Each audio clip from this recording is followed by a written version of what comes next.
আমি আছি দরলা নদীতে, লালমনিরহাট জেলার মুগলহাট হাটে। এটা দরলা নদী।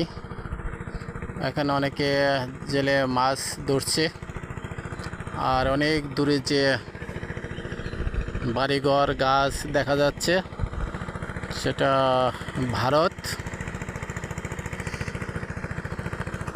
সেই দরলা নদী ভাইয়া গানে যে নদীর নাম অনেকবার এসেছে।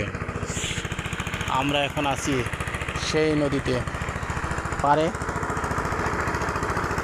ধরলা নদীর স্রোতধারা দেখার জন্য আসলাম।